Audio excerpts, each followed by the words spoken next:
Olá meus amigos, nesse domingo nós temos a final da Supercopa da Holanda entre PSV e Feyenoord. Temos a continuação da 21ª rodada do Campeonato Brasileiro, que acontece no meio dos jogos de ida e volta da Copa do Brasil. E obviamente também temos mais jogos complementares, é um dia bem cheio, a gente vai planejar tudo junto por aqui. Meu nome é Theo Borges, esse é mais um Bom Dia Mercado, nosso planejamento diário sobre apostas e trade aqui no YouTube. Eu espero conseguir te ajudar a fazer o melhor planejamento possível para esse domingo, dia 4 de agosto. Começamos o nosso planejamento na Escócia, 12h30, horário de Brasília. O Celtic entra em campo contra o Kilmarnock. O Celtic é o atual campeão da competição, né? Vem como mais uma vez favorito para levar o título. Uma equipe muito sólida, dentro de casa geralmente costuma passar o carro nos seus adversários. Na maioria das vezes a gente tem oportunidade para aproveitar essa estabilidade do preço até no trade para trabalhar um back favorito no primeiro tempo, né? É uma provável vitória por aqui. Assim como eu falei no jogo do Rangers, talvez você possa ser um pouco mais cauteloso para analisar o estilo do time, se mudou muitas peças, se houve mudança de treinador, se houve mudança na parte tática, mas é muito provável que o Celtic vença já esse primeiro jogo. Para você que é um pouco mais ousado, você pode olhar um cenário de handicap asiático ou até mesmo uma possibilidade de vitória do Celtic ainda no primeiro tempo. Das últimas vezes que o Celtic enfrentou o Kilmarnock, 5-0, 1-1, 2-1 para o Kilmarnock e 3-1 para o Celtic. Olha só que curioso, nos últimos 5 confrontos contra o Kilmarnock venceu 2, o Celtic 2, nós tivemos um empate. Então, não é uma diferença tão grande. Inclusive, da última vez que o Kilmarnock visitou o Celtic, ele conseguiu 1-1, tá? Mas o Celtic, obviamente, é muito forte. Durante o jogo, você pode tentar aproveitar dos dois lados, como um trader e como um punter por aqui, para buscar alguma coisa a favor dele. Na questão de handicap asiático, se você quer algo um pouco mais ousado, né? Uma vitória do Celtic no primeiro tempo ou até uma vitória do Celtic por 2 gols de diferença, assiste um pouquinho do jogo pelo menos. Faz diferença para você ver se o Celtic está dominando, porque ainda é o início da temporada, né? Então às vezes os motores estão ligados, mas a potência não está ainda no máximo. Tá bom? Na Supercopa da Holanda, 1h da tarde, o PSV enfrenta o Feyenoord, meia hora logo depois do início do Celtic, então toma um pouco de cuidado já com esses jogos encavalando em cima do outro. O PSV foi o campeão da Holanda esse ano e o Feyenoord, se não me falha a memória, foi o campeão da Copa da Holanda. O time do PSV é muito bem treinado. Eu venho elogiando muito o treinador do PSV, que tem um estilo muito agressivo, de marcação-pressão, de não deixar o adversário respirar, de jogar, na maioria das vezes, abafando o time adversário na marcação. E o Feyenoord perdeu o seu treinador, o Arne Slot, que foi para o Liverpool, né, no lugar do Jürgen Klopp. E o Feyenoord trouxe o Brian Prisk, eu acho que é assim que se pronuncia, que era o treinador do Sparta Praga. Não conheço, com todo respeito, tá? Então, nós temos aqui uma mudança provavelmente de estilo. Talvez não, né? Talvez o Feyenoord tenha buscado um treinador com estilo parecido, mas provavelmente esse novo treinador do Feyenoord ainda está fazendo algum tipo de alteração, né? Não vai jogar do mesmo jeito. Então, para mim, se o PSV mantém o seu treinador, por enquanto, eu acredito que não houve mudança, PSV Coach, eu acho que não houve mudança, é o Peter Bosz, o PSV é favorito, tá? Até que se prova o contrário. Para mim, eu concordo com esse favoritismo do PSV. Os últimos jogos entre eles, 2-2, o Feyenoord venceu por 1-0 e o PSV venceu as duas últimas por 1-0 e 2-1. Então, dos últimos 2 confrontos entre eles, na Copa da Holanda, que o Feyenoord eliminou o PSV, e na Eredivisie, o PSV não venceu o Feyenoord. Mas ali, provavelmente já era campeão a equipe do PSV. Tá? Dá para pensar no cenário de gols? Bom, sejamos sinceros, dá, né? Só que, como é início da temporada, um título é muito importante. Então, se a gente pegar, por exemplo, eles também decidiram a Supercopa do ano passado, da temporada 23-24, e o jogo foi 1-0. Então, eu não olharia tanto para um cenário de gols se esse jogo ficasse arrastando no 0-0. Não vou buscar 2 gols com o jogo 0-0. Eu olharia para gols por aqui se o PSV, que é um time muito forte para contra-ataque, estivesse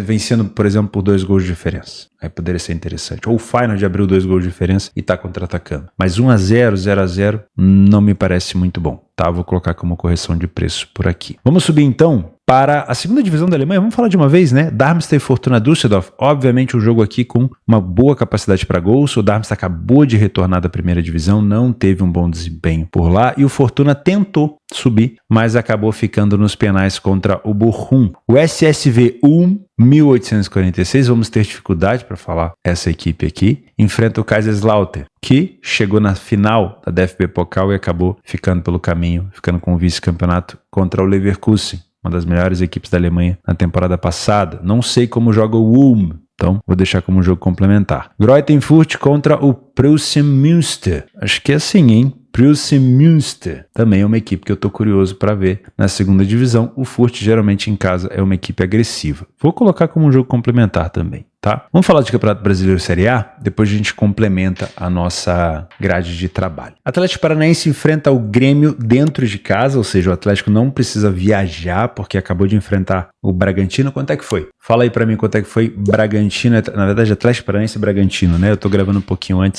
por conta de uma mini viagem que eu vou fazer, mas eu não sei quanto é que foi o jogo. E o que que isso interessa, Theo? Quanto é que foi, por exemplo, também o Grêmio e Corinthians, fora de casa, o Grêmio? Interessa, assim como ontem a gente comentou, que o foco nas partidas do Brasileiro estão diretamente ligados ao primeiro resultado da Copa do Brasil. Por quê? Porque o CAP, que enfrentou o Bragantino, e você já sabe o resultado, enfrenta o Bragantino de novo já no dia 7. Então a distância entre o dia 4 e o dia 7 é uma distância muito pequena, até porque o Paranaense tem que viajar. Então, pode ser um problema. Se o resultado contra o Bragantino não foi bom, o CAP pode entrar aqui mais desfocado. Lembrando que é muito importante. A parte financeira são duas equipes muito focadas em Copas, tá? Muito focadas em Copa. O Grêmio se empatou fora com o Corinthians, se venceu de 1-0, se venceu por um gol de diferença, excelente, pode vir para esse jogo focado. Mas, se perdeu, pode estar focando no jogo da volta. Então isso tem sim um ruído, por isso eu prefiro pensar numa correção de preço do que comprar esse favoritismo do CAP. Agora, se você vem para mim, você já sabe o resultado, você tá no futuro, eu não tô no passado. Se você fala para mim, Theo, o Grêmio perdeu pro Corinthians, o que é possível. E o Atlético Paranaense venceu o Bragantino, também é possível, óbvio. Mesmo com uma distância curta entre esse jogo e o jogo da volta contra o Bragantino, o CAP entra mais focado para essa partida contra o Grêmio, né? Agora, se o processo for inverso, se o Atlético Paranaense teve um resultado ruim e o Grêmio teve um resultado bom, aí nós também temos uma análise inversa. Significa que o CAP pode entrar mais desfocado e aqui nós podemos ter um favorito se complicando, tá? Então, para comprar esse favoritismo do CAP, eu preciso que o Grêmio tenha ido mal no primeiro jogo contra o Corinthians e o time do Bragantino tenha ido mal contra o Atlético Paranaense no primeiro jogo, tá bom? De resto, não pensaria nem em gols, nem no mercado de resultados, por quê? O Atlético Paranaense não vence há 4 partidas no Campeonato Brasileiro em casa e o Grêmio ainda não venceu nenhuma mísera partida fora de casa por aqui, tá bom? Cuidado. Corinthians e Juventude. Juventude não faz bons jogos fora de casa no Brasileiro, é verdade. E o Juventude enfrenta o Fluminense no primeiro jogo em sua casa na Copa do Brasil. Juventude também precisa colocar dinheiro no bolso. Então, esse primeiro jogo contra o Fluminense, que você já sabe o resultado, é muito importante. E o jogo da volta contra o Fluminense é mais importante ainda. Então presta atenção. Se o Juventude não venceu o Fluminense em casa ou não conseguiu abrir uma boa vantagem, o Juventude vai ter um problemaço para vencer o Fluminense ou para segurar o Fluminense no Maracanã. Com isso, o foco do Juventude pode estar bem ruim, bem defasado nessa partida contra o Corinthians, tá? Ao mesmo ponto que o Corinthians enfrentou o Grêmio. Você também já sabe o resultado. O Corinthians venceu o Grêmio. Se o jogo foi 0-0, vou ser sincero, se o jogo foi um empate, não é tão ruim assim para o Corinthians, tá? Apesar do Grêmio estar numa fase de melhora, não é um resultado tão ruim. Não elimina o Corinthians. Dá para o Corinthians tentar buscar o resultado fora de casa. Agora, se o Corinthians perdeu para o Grêmio por 1 ou 2 gols de diferença, aí já fica mais complexo, tá? Mas eu ainda acho que esse favoritismo do Corinthians ele é justificável e quando a gente abre o PDF de apoio, se você não tem acesso é só se tornar membro do canal, a gente consegue perceber que o Juventude não venceu nenhum jogo fora de casa, né? Inclusive vem de 5 derrotas consecutivas e dos últimos 2 jogos que o Juventude fez em Brasília também não jogou bem e ele fez como mandante, tá? O Juventude não saiu na frente em nenhum jogo fora, o Juventude sofreu gol em todos os jogos fora, a média de gols sofridos do Juventude fora é de 2,25, então tudo leva a crer que o Corinthians de fato é muito favorito, tá? E eu não duvido de uma provável vitória do Corinthians por aqui. O que pode me fazer ficar de fora dessa provável vitória do Corinthians? O Corinthians teve um resultado ruim contra o Grêmio, ou o Juventude teve um excelente resultado contra o Fluminense. Se o Juventude fez 2 gols de diferença no Fluminense, ou se ele venceu o Fluminense por 1-0, ele leva uma boa vantagem para o Maracanã. E aí ele pode vir para cá para tentar pelo menos pontuar contra o Corinthians. Agora, se ele teve um resultado de empate ou um resultado ruim contra a equipe do Fluminense, eu acredito sim nesse favoritismo do Corinthians. Não duvido até de um jogo para gols, tá? Por quê? 100% dos jogos do Juventude fora foram over 1,5. 67% dos jogos do Corinthians em casa, over 1,5. Então, pelo menos 2 gols aqui, eu não duvido que a gente também tenha. Fluminense e Bahia. De novo, 2 equipes envolvidas na Copa do Brasil. Fluminense decide em casa contra o Juventude, porém, Quanto é que foi o primeiro jogo? O Fluminense conseguiu segurar o empate? Venceu por 1 ou 2 gols de diferença? Ou ele perdeu por 1 ou 2 gols de diferença? Tudo isso vai interferir na nossa análise. Mas o Fluminense decide em casa. Desde que ele não tenha perdido por muitos gols de diferença, quem sabe até ele nem perdeu, ele continua focado contra o Bahia. Por quê? Apesar da Copa do Brasil ser muito importante, o Fluminense ainda tem que sair da zona de rebaixamento. E o Fluminense está num excelente momento no Campeonato Brasileiro, né? Se eu não me engano, são 3 vitórias consecutivas, né? Cuiabá, Palmeiras e Bragantino. E o Bahia, eu preciso saber de você, você vai me contar agora. Pode falar em voz alta se você quiser. Quanto é que foi o jogo do Bahia com o Botafogo, no Newton Santos? O Bahia não precisou viajar. Ele estava no Newton Santos, já vai jogar contra o Fluminense agora no Rio. Muito bom. Não tá tão cansado. Mas daqui a pouco já tem que viajar para enfrentar em casa o Botafogo. Se o Bahia conseguir um bom resultado no Rio, um empate, uma vitória por 1 gol de diferença, o Bahia vem focado para esse jogo aqui. Afinal de contas, mesmo não sendo um excelente visitante, o Bahia teve 2 bons resultados nos últimos jogos fora. E o Bahia ainda briga, obviamente, pelo G4 do Brasileiro, na minha opinião, tá? Agora, se o Bahia teve um resultado ruim contra o Botafogo, se foi 1 gol pro Botafogo, 2 de diferença, aí o Bahia já tá pensando no jogo da volta. E isso pode favorecer o Fluminense. Olha só, o Fluminense vem de um empate e uma vitória, o Bahia vem de um empate e uma vitória. O Fluminense venceu 2 em casa, o Bahia venceu 2 fora. O time do Bahia sofreu gol em todos os jogos, o Fluminense sofreu gol na maioria das partidas em casa, e eu não duvido aqui de um ambas marcam, tá? Inicialmente já penso nisso. Também não duvido de um jogo para 2 gols. Vou marcar como correção de preço também, porque é um jogo teoricamente parelho. 90% dos jogos do Bahia fora foram ambas marcam, 67% dos jogos do Fluminense em casa foram ambas marcam. O Bahia é muito melhor no aproveitamento, tá? Então o Fluminense com a bola não quer dizer muita coisa. O Bahia pode ser um excelente time e bem agressivo no contra-ataque. Primeiro tempo do Fluminense é muito bom, deu um trabalho danado pro Palmeiras, apesar de ter marcado na segunda etapa, foi um primeiro tempo muito agressivo. E o segundo tempo do Fluminense é mais over, assim como o segundo tempo do Bahia. Então se você quer buscar esse cenário aqui de 2 gols, esse over 1,5, quem sabe esperar um 0-0 no primeiro tempo, tentar buscar 2 gols no segundo, ou esperar 1-0 para um lado ou outro no primeiro tempo, tentar buscar mais um no segundo quando a cotação melhorar, tá? 100% dos jogos do Bahia fora, over 1,5, 70% dos jogos do Bahia fora, 2,5. Eu só compraria essa dupla chance, ou esse empate anula do Fluminense, se o resultado do Bahia contra o Botafogo fosse ruim, bem ruim. Tipo uns 2 gols de diferença a favor do Botafogo. Aí sim, eu olharia talvez para um empate anula do Fluminense. De resto, para mim é um jogo mais focado para correção e até uma possibilidade para gols. Internacional e Palmeiras. Hoje o Inter é o time mais pressionado do futebol brasileiro. Time eliminado na Copa do Brasil pelo Juventude, eliminado na Sul-Americana pelo Rosário Central e só tem o brasileiro para disputar. E é um elenco muito caro.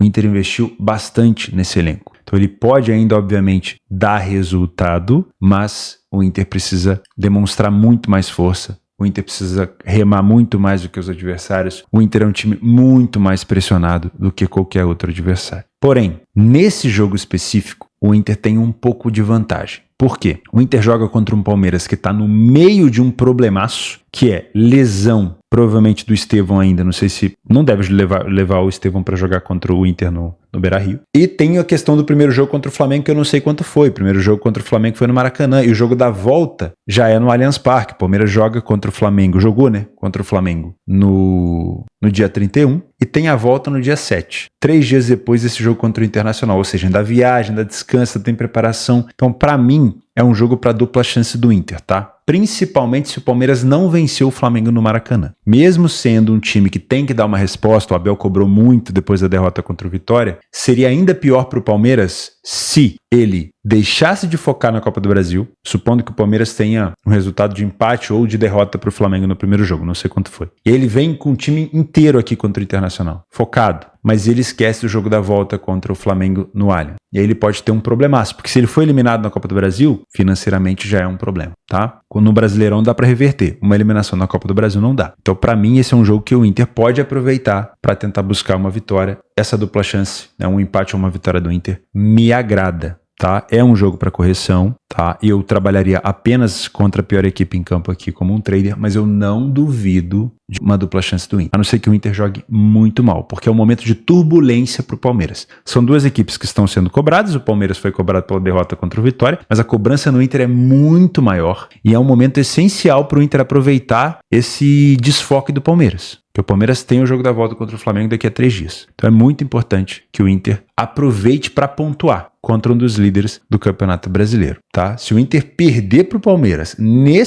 claro que dá para perder porque o time do Palmeiras é excelente, mas nesse momento tão nebuloso do Palmeiras ali em relação a datas de competições importantes, cara, aí o Inter realmente vai entrar numa situação bem complexa. Vamos montar os nossos jogos complementares. Na Série B do Campeonato Brasileiro, a Ponte Preta dentro de casa é um excelente time. Vai enfrentar o Avaí, que nos últimos jogos aqui, jogando fora, não venceu nas últimas 4. Também não tomou tanto gol, né? Tomou 2 do Vila Nova no máximo. Fora de casa, o Avaí tem 2 vitórias apenas, mas não é uma equipe que perde tanto. Porém, dentro de casa, a Ponte Preta tem 6 vitórias em 8 jogos. Jogo bom para complemento, né? O Novo Horizontino, que venceu o Paysandu fora, enfrenta o Goiás. Aqui é um jogo parelho também. E o Operário pega o CRB. Só que dá para pensar numa dupla chance ou no empate anulado do Operário, porque o CRB tem o jogo da volta contra o Galo, hein? Atenção, CRB joga contra o Galo 3 dias depois. Vale a pena ficar de olho aqui. Talvez no empate anulado do Operário, que não tem nada a ver com isso. O Operário já foi eliminado da Copa do Brasil pelo Grêmio. No Chile, a Universidade de Chile entra em campo. Dá para você colocar como opção. O Shanghai, segundo colocado aqui na China, Shenhua também. É assim que se pronuncia? Shanghai, Shenhua. Na Colômbia, o Milionários. Como é que tá o Milionários? Não, mais fácil pegar o Nacional de Medellín aqui, que tá lá em cima na tabela. Vou pegar só o líder, tá? O Rijeka, na Croácia. O Hajduk Split também costuma ficar ali na parte de cima. É o início da Croácia, né? Mas eu vou colocar só o Rijeka por enquanto. Na República Tcheca, ninguém. Na Dinamarca, Copenhague e Renders e Brøndby Lyngby. Equador, a LDU e o Emelec. São bons times. No Egito, o Al-Ahly, claro, provável vitória do favorito. E o Pirâmides também deve ser provável vitória do favorito aqui. O Al-Ahly já tá bem disparado na liderança. De vez em quando congela um pouco minha imagem aqui, tá? Mas já voltou. Na Finlândia, o KuPS divide a liderança com o Helsinki. Vale a pena ficar de olho. Na Alemanha, 3ª divisão, se você quiser, tá? Eu sei que é um pouco exótico. Vale a pena ficar de olho em gols, assim como na 2ª divisão. Hungria não. Na Irlanda, os Sligo Rovers, não tá tão bem esse ano. Na Copa Itália, ninguém ainda que a gente conhece. Já marcamos a Supercopa da Holanda. Na Noruega, tem o Viking, que eu acho que é segundo colocado, o Bran e o Rosenborg. Acho que são boas opções aqui. Paraguai, Cerro Porteño. Nacional? Nacional também, né? Lembrando, eu não estou selecionando isso aqui para você acompanhar todos esses jogos não, tá? É só uma opção para você complementar a sua grade. Sporting Cristal, o Melgar e o Universitário são os 3 times no Peru que eu acompanho. São os melhores de acompanhar, tá? Na Polônia, o Legia Varsóvia. Tem jogo, hein? Na Escócia, já falamos do Celtic. O St. Mirren também é um bom time, mas eu vou deixar só o Celtic. Eslováquia, não. Suécia, Hammarby. Djurgårdens. Que bom momento para atualizar, mas já vou selecionar aqui, ó. E estava na Suécia, aqui embaixo. Na Suíça, o Young Boys, que tomou um cacete no último jogo. Rapaz, não tomaram conhecimento do Young Boys, hein? 2 derrotas seguidas já. Jogos complementares. O Young Boys tomou 4 do St. Gallen. Inclusive, vou selecionar o St. Gallen também. Como é que tá o St. Gallen? Não, foi uma vitória aleatória. Deixa só o Young Boys. Leagues Cup, MLS contra o Campeonato Mexicano. E é isso, né? Aí tem Série C, Série D, amistosos. Mas é isso. Tem algum amistoso que vale a pena olhar? Deixa eu ver. Parma e Atalanta, Fiorentina e Montpellier. Né. É isso.